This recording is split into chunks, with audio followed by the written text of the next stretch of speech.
Hello everyone, and welcome to my YNR 24 Spoilers channel. Victor discovered that he can defeat Jack, Billy, and Kane. On The Young and the Restless image. CBS, Diane was taken aback when she saw Sally, Courtney Hope, at her door. Victor received an enigmatic one-way call. Victor told himself, "I'll be damned," as he wondered how he was going to simultaneously get rid of Kane, Billy, and Jack from the business world. Jack and Nikki took a seat in Chancellor Park. The subject of Victor's continuous conflict with Jack and his family came up. Jack expressed his hope that Kyle and Claire might resolve their differences. Billy is the one about whom he is concerned. Jack was questioned by Nikki about Kane's secret weapon, which he could use against everyone. Kane's numerous mysteries made Jack sigh. Perhaps Kane is bluffing about his new hidden weapon, Jack noted. Jack observed that his brother had fallen for all of Kane's theatrical tricks. He expressed his frustration with Billy, but Jack clarified that he loved him and that Billy was his brother. Kane has some wicked grasp over Billy, Nikki noted. Kane might be the devil, Jack thought. When Victor saw his wife and his adversary, he declared, "I'll be damned." When Nikki questioned Jack about Kane and Billy working for him, Jack responded, "Every time I hear his name, my stomach drops." Jack informed Nikki that Billy had returned his investment, which astonished Nikki. Nikki questioned whether Billy's volatility was due to Kane. Jack claimed that he was, and that there are many similarities between Victor and Kane. Jack told Nikki that Billy has a Chancellor obsession. Jack pondered Billy's methods for obtaining it. In the meantime, Sally arrived at the Abbott mansion in search of Jack. She accepted Diane's invitation. Diane bemoaned the cancellation of the Abbott communications party. Diane inquired about Billy's well-being. Billy was going to make the biggest mistake of his life, Sally declared. Diane reminded out that Sally could tell Jack anything she wanted to say, because Jack would tell her anyhow. Sally stated that she would rather talk to Jack. Diane mentioned that she could assist. Sally claimed that she didn't intend to exclude Diane. She simply believes that he is the only person who can reason with Billy. Diane consented to give Jack a call. Jack was talking to Nikki when Diane called him. Victor wished Jack a good day and offered to help. Nikki glanced at her husband as Jack left. To be courteous, Victor stated that he would not alter his opinion of Jack. When Nikki inquired about the details of Victor's mysterious comment to Jack, Victor backed off. Victor shifted the conversation to Abbott Communications' launch party failing. Billy Abbott was dubbed the idiot who keeps on giving by him. Victor was curious about Jack's other sources of boredom for Nikki. She recommended that Jack and Victor set aside their conflict and work together to take on Kane. Victor brought up the weather instead. Nikki said that Kane was besieging her company. Victor claimed that everything was all right and that he had taken care of that. Nikki was as worried as Jack was. Victor claimed he didn't give a damn about Jack's opinion. Nikki claimed that she didn't dislike being kept in the dark, not because she didn't trust Victor. Nikki inquired about Kane's strategy. Victor claimed that Kane was aware that if he so desired, Victor could destroy him. They're all in deeper peril than Nikki had thought. They aren't, Victor told her. Nikki wanted to know Victor's strategy and ask questions. Victor claimed that the secret weapon was still in Kane's control. Victor said that Kane was desperate if he requested Billy and Phyllis to join his team. "I wouldn't exactly pick that person to be on my ideal team," Nikki said. Victor promised that all will end shortly. Billy reached the train belonging to Kane. Sally, according to Kane, was opposed to Billy and Kane working together. Sally believed that what Billy may do with Kane might be against the law. According to Billy. "It's a gamble," remarked Billy. Billy is a gambler, according to Kane. Kane wasn't entirely sure, but Billy claimed he wasn't anymore. Kane requested that Billy inform him if he intended to withdraw. There wouldn't be any animosity if he did. Billy was advised by Kane to bet the house on himself. Kane advised Billy to be quite certain and to avoid working with Kane if doing so would endanger his relationship with Sally. Billy stated that while he was on board with Kane, he needed a written guarantee that he would regain control of Chancellor Industries. That would be difficult, Kane added. Why? Billy asked. Kane stated that it would be unlawful for them to purchase Chancellor Industries. Was Billy truly interested in having his name on a paper that said that? It would have both of their names on it, Billy said. Billy needs to prove something to Jill, Kane said. Kane questioned Billy about if he would jeopardize everything he had to make Jill believe she had made a mistake. Billy asked Kane to keep Jill out of the conversation. Billy claimed that he had no business dealing with Jill. Kane's offer was accepted by him. It made no difference how he arrived at that conclusion. Kane stated that it was unclear if Billy would be able to assist him. Kane said that he was unable to discuss specifics with Billy because, as he spoke with him, issues arose. Billy hates Victor Newman, according to Kane.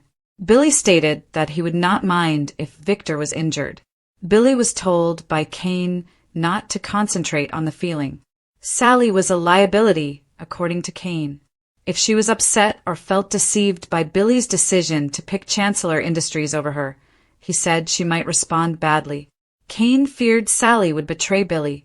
He questioned whether adding Billy to his team had been a grave mistake.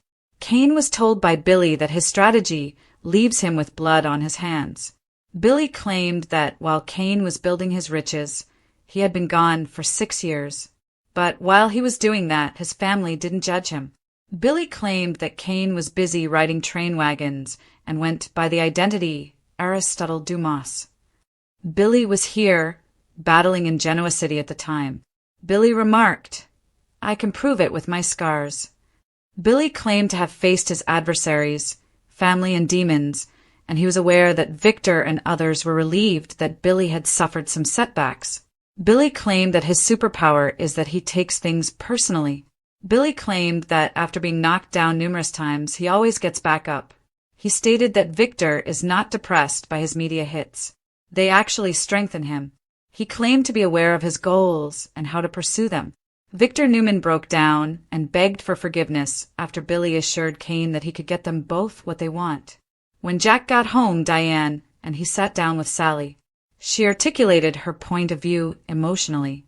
Sally claimed that in order to assist Billy with Abbott Communications, she quit her previous position. She now witnesses Billy putting everything on the line to reclaim Chancellor Industries. She is not interested in becoming collateral damage. She has a stake in it as well as Billy does. Jack could relate to Sally's situation.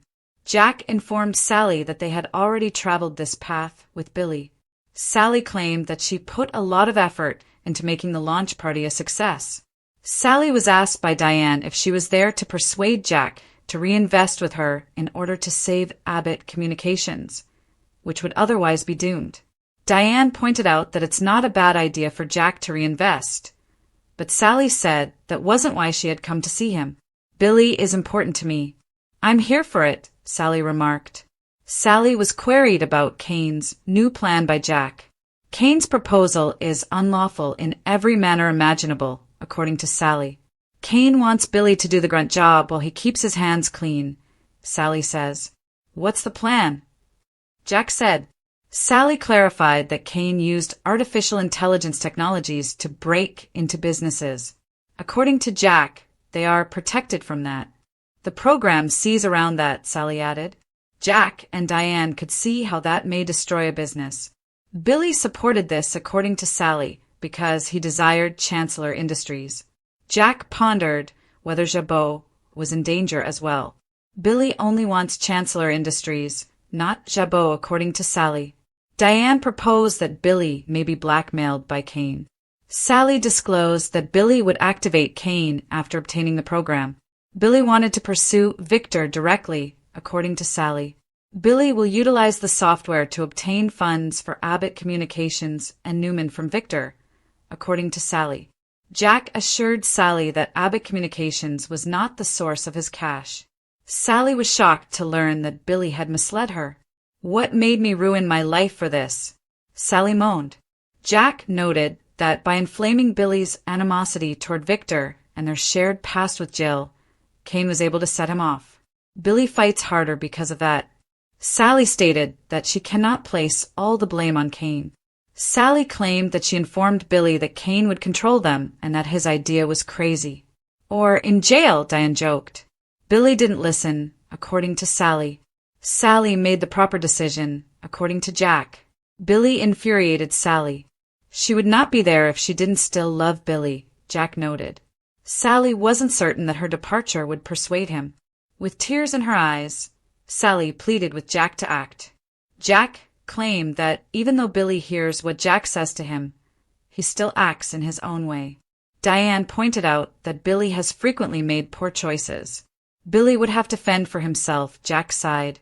On weekdays, watch brand new episodes of The Young and the Restless on Paramount Plus and CBS. Michael and Victor resolve unresolved issues. According to Friday, September 12th, 2025, spoilers for The Young and the Restless. Sally is faced with a moral conundrum. Kane forms a new alliance and Victor and Michael resolve unresolved business. The Young and the Restless next episodes. Michael on The Young and the Restless image. CBS may get a second opportunity from Victor, who doesn't give them out easy.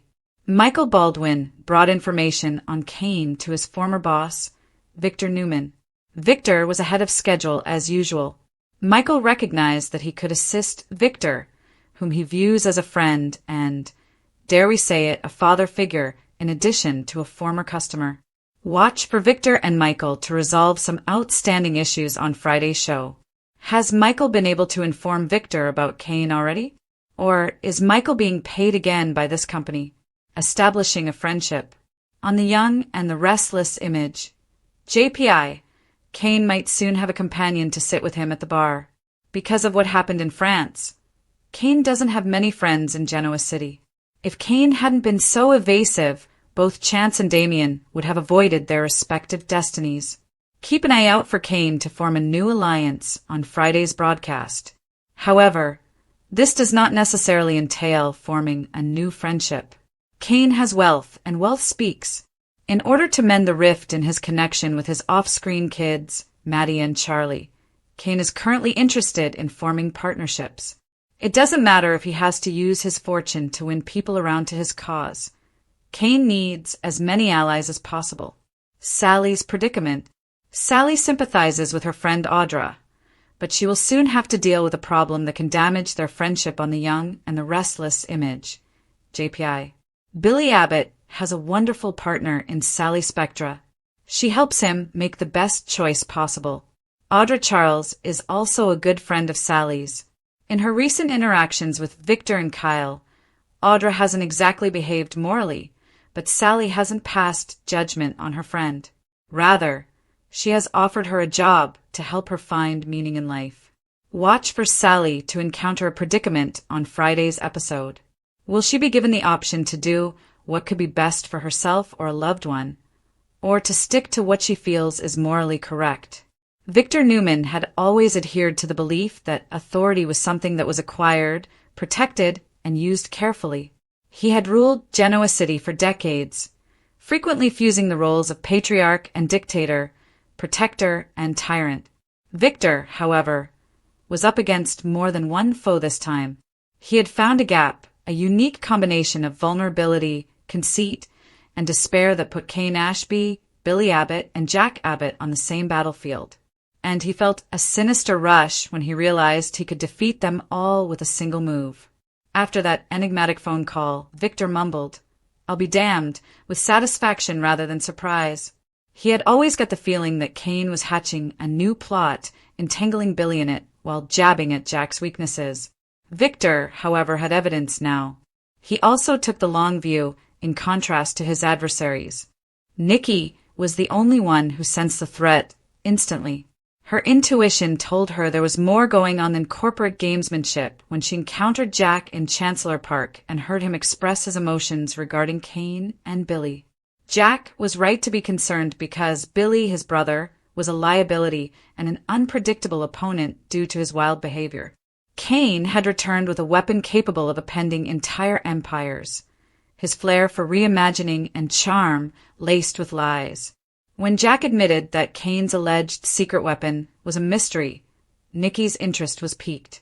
Even Jack, who had studied opponents for years, was unable to determine whether Kane was bluffing or whether he actually possessed something that was dangerous enough to defeat not only Chancellor, but also Newman and Jabot. When Jack stated, "Kane has a devilish hold on Billy," Nicky could feel the fear in his voice. It was the type of statement that stuck with her long after the talk was over. The tension increased when Victor arrived in the park and saw Nicky with Jack. Jack tensed his shoulders because he never trusted Victor to listen in on personal matters without using them as fuel for future arguments. Between Jack, the man who always ended up bleeding for it, and her husband, the iron-willed giant, Nicky felt torn between two men she had cared for in different ways throughout her life. Naturally, Victor took advantage of the chance to remind Jack that Abbott Communications' botched launch was only one more in a series of Abbott setbacks. His disparaging remarks about Billy, the idiot who keeps on giving, had the typical Newman sting. However, Victor dismissed Nicky's suggestion that he and Jack work together to deal with Kane, which was impossible. He was not in need of Jack. Victor was battling more than simply Kane, Billy, or Jack alone. Therefore, in his mind, he was already a few steps ahead.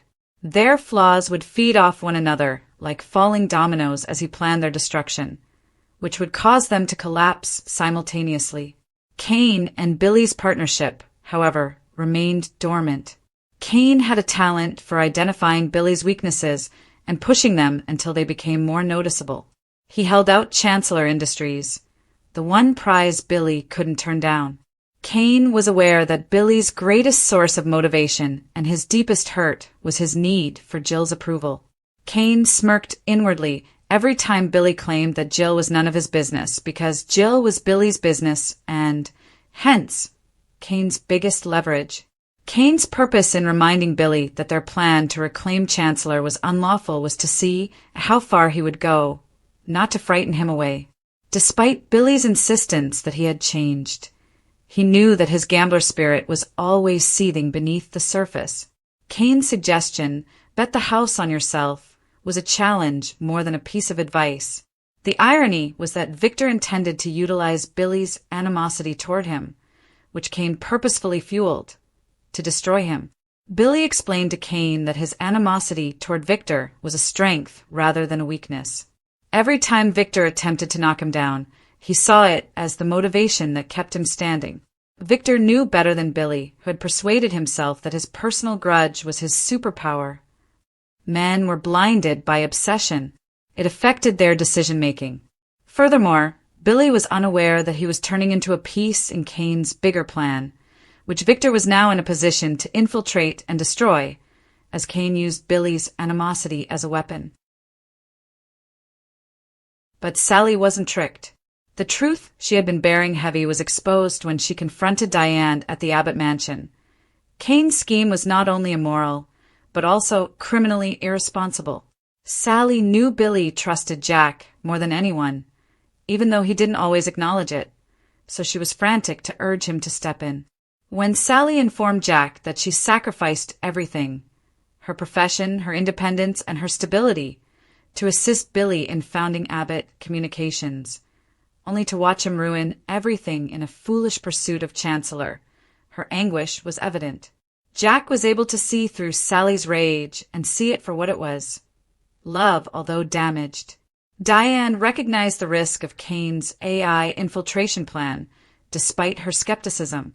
Jack became aware that Jabot and Newman were both targeted after Sally described how Kane's software could get past even the strongest corporate defenses. The fact that Billy was prepared to jeopardize his life, freedom, and love in order to make it happen bothered Jack, more than the fact that Kane was capable of such a move. Victor was brilliant because he saw connections that others missed. Kane believed he was coercing Billy into carrying out his nefarious tasks. Jack believed he was losing his brother to yet another downward spiral in his own self-destruction. Sally believed she was defending the man she cared for.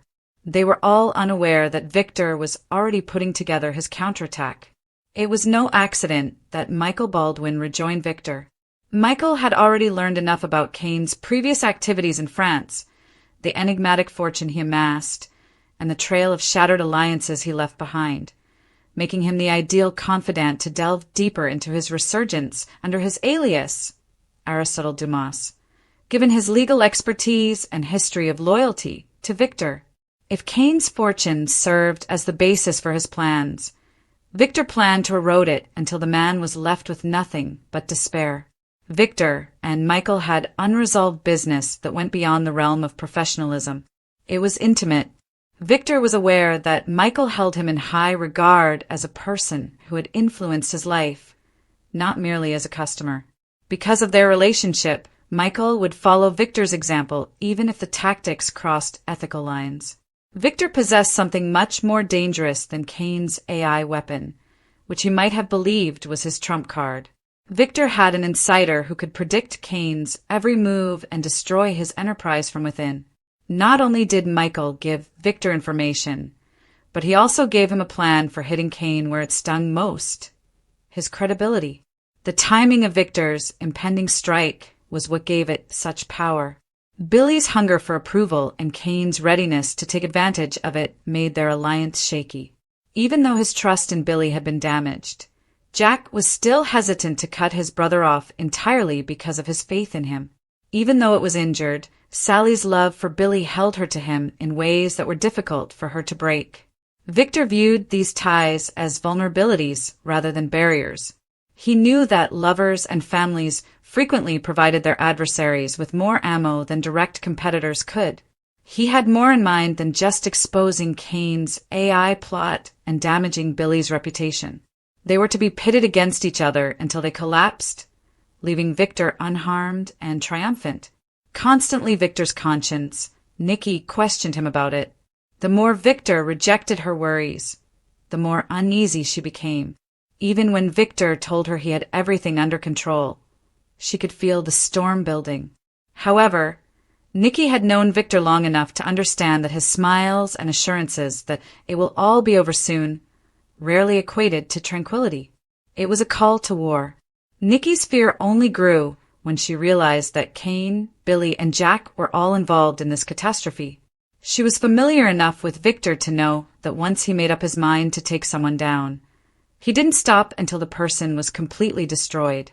And now that he had 3 targets in his sights, she was afraid that even if he won, he may lose more than he had anticipated.